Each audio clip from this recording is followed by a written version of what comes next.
தேசத்திற்காக ஒரு ஜெபம் என்கிற ஜெப வேலைக்கு நேராக இயேசு கிறிஸ்துவின் நாமத்தினாலே உங்களை வாழ்த்தி வரவேற்கிறேன். இன்றைய நாளிலும் குழந்தை பாக்கியத்துக்காக காத்து கொண்டு இருக்கிறவர்களுக்காக இன்றைக்கு நாம் ஜெபிக்க போகிறோம். கர்த்தர் அவர்களுக்கு குழந்தை பாக்கியத்தை தந்துருளும்படியாய் நாம் இன்றைக்கு ஜெபிப்போம். கற்பத்தின் கனி கர்த்தரால் கிடைக்கும் சுதந்திரம். மலடியை பிள்ளைத்தாழ்ச்சியாய் மாற்றுகிற தேவன் நம்மளுடைய தேவன். மலடி எனப்பட்டவளுக்கு இது 6வது மாதம் என்று சொல்லி எலிசபெத்துக்கு குழந்தை பாக்கியத்தை கொடுத்த தேவன், சாராளுக்கு குழந்தை பாக்கியத்தை கொடுத்த தேவன் இன்றைக்கும் கர்த்தர் அதை கொடுக்கும்படியாக, ஒருவேளை மருத்துவர்கள் முடியாது என்று சொன்னாலும் இல்லாதவைகளை இருக்கிறவைகளைப் போல அழைத்து அவைகளை உருவேற்றி கொடுக்கிற தேவன் நம்மளுடைய தேவன். இன்றைக்கு ஒவ்வொருவருடைய கற்பத்தின் கனியும், கற்பம் திறக்கப்பட்டு கற்பத்தின் கனி உண்டாகத்தக்கதான கிருபையை கர்த்தர் அருளி செய்யும்படியாக இன்றைக்கு நாம் பாரத்தோடு நாம் ஜெபிப்போம். இதன் நிமித்தமாக நிந்தையும் அவமானத்தையும் அனுபவித்துக் கொண்டிருக்கிறவர்களுக்கு கர்த்தர் இன்றைக்கு ஒரு பெரிய அற்புதத்தை செய்யும்படியாய், அவர்கள் சந்தோஷப்பட்டு களி கூறும்படியாய் நாம் இன்றைக்கு ஜெபிப்போம்.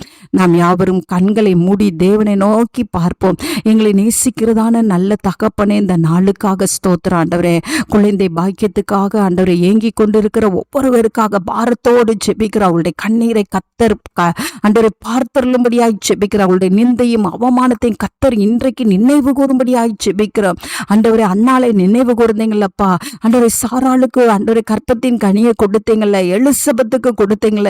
ஆண்டவரை நீர் நேற்றும் இன்றும் என்றும் மாறாத தேவன். உடைய பிள்ளைகளுக்கு கர்த்தர் அருளி செய்யும்படியாய் ஜெபிக்கிறேன். ஒருவேளை மருத்துவர்கள் கைவிட்டாலும் ஆண்டவரை கர்த்தர் கைவிட மாட்டீங்க. ஆண்டவரே, ஆண்டவரை கற்பத்தின் கனி கர்த்தர் கொடுக்கிற சுதந்திரம் ஆண்டவரே, நீங்க உங்களுடைய பிள்ளைகளுக்கு இந்நாட்களிலே அருளி செய்யும்படியாய் ஜெபிக்கிறேன் சுவாமி. உங்களுடைய பிள்ளைகள் இனி அழாதபடிக்கு, இனி கவலைப்படாதபடிக்கு கர்த்தர் ஒரு அற்புதத்தை இந்த ஜெப வேளையில கர்த்தர் செய்தருளுங்க. ஆண்டவரே, ஒரு உற்பத்தி காலத்திட்டத்துல ஒரு குழந்தையை அணைத்து கொண்டிருப்பா என்று சொல்லி ஆண்டவரே சாராளுக்கு நீங்க கொடுத்த வாக்குத்தத்தம் இன்றைக்கு உம்முடைய பிள்ளைகளுக்கு கர்த்தர் அருளி செய்யுங்க. ஆண்டவரே, உமக்கு ஸ்தோத்திரம். ஆண்டவரே, நீர் அன்றைக்கு ஆண்டவரே ஆணும் பெண்ணுமாய் உருவாக்கி நீங்கள் பள்ளிக்கு பெருகுங்கள் என்று சொன்னீங்கப்பா. அந்த வாக்குத்தத்தம் நிறைவேறும்படியாய் ஜெபிக்கிறேன் சுவாமி. ஒவ்வொரு பிள்ளைகளுக்கும் நிறைவேறட்டும். கர்த்தர் அற்புதம் செய்தார் என்று சொல்லி உம்முடைய பிள்ளைகள் சாட்சி பகரட்டும்.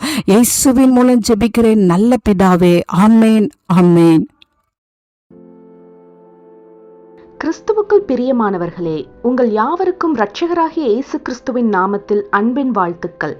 தினம் ஒரு ஜெபம் எனும் நம்முடைய யூடியூப் பக்கத்தில் நாம் அன்றாடம் தேசத்திற்காக ஜெபித்து வரும் ஜெப குறிப்புகளை புத்தக வடிவில் தேசத்திற்கான ஜெபம் எனும் பெயரில் ஜெப கையேடாக வெளியிட தேவன் கிருபை பாராட்டியுள்ளார்.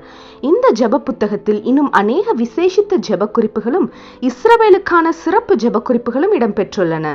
இந்த புத்தகத்தை இலவசமாய் பெற்றுக்கொள்ள விரும்பும் தேசத்திற்காக ஜெபிக்கும் ஆத்ம பாரம் உள்ளவர்கள் கீழே உள்ள வாட்ஸ்அப் எண்ணை தொடர்பு கொள்ளவும்.